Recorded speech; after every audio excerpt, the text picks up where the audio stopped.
Как звучит деревня. И вот это вот. О, вот это вот. Это полнолуние, а не фонарь. Вот так звучит деревня. Не знаю, видно, не видно.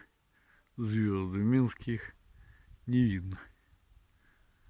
А тут вроде должно быть видно. Хотя, конечно, не позволяет в полной мере, к сожалению. Ну да. Но луну-то видите? Такое полнолуние, полное луние, полнолунное луние.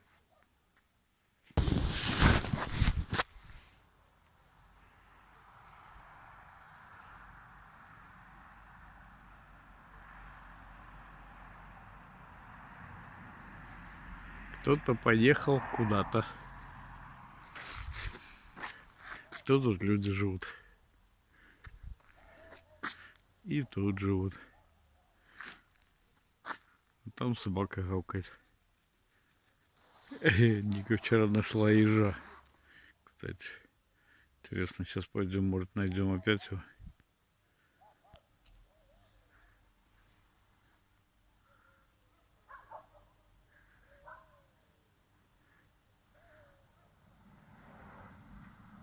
Вот так вот. Интересно, собачий хор тут. Такой басом кто-то. Вчера ночью на эту вот луну, такую большую, выл какой-то, пришел неизвестно откуда, сел около дома и выл. Надо было мне проснуться в этот момент. И звезды вот жалко не показывает. Звезды такие прям сочные. Как в планетарии находишься. Я раньше думал, как это люди вот в деревнях живут вот так вот. От рассвета до заката. То есть вечером и огонь особо не горит. А люди привыкают жить по природе. То есть не насиловать природу, не освещать ее какими-то фонарями. А вот так вот конкретно. То есть вечер пришел, темно стало. Люди пошли покушали. Кто-то смотрит телевизор. Кто-то там чем-то своим занимается. Вот. Они пыжатся там, как в городе. Все освещено там. Вот они спокойно сидят в хатах, в домах своих. Вот, и занимаются своими делами. И мы тоже к этому привыкли. Вот кто в Минске просыпается? Мы уже в 7 часов сейчас просыпаемся, потому что светло становится в квартире. Восток.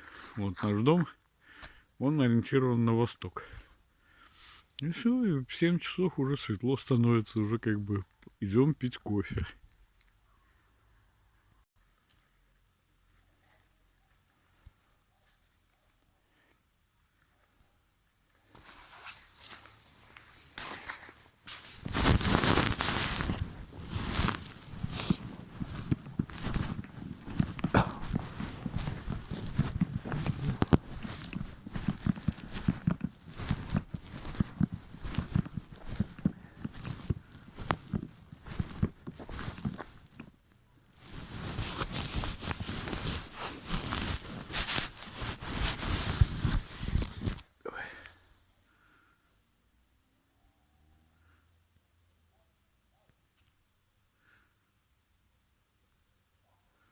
Луна висит, как фонарик.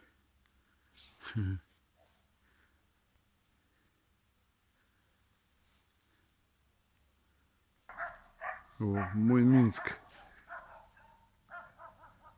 конца 60-х звучал вот так. Старослободская улица.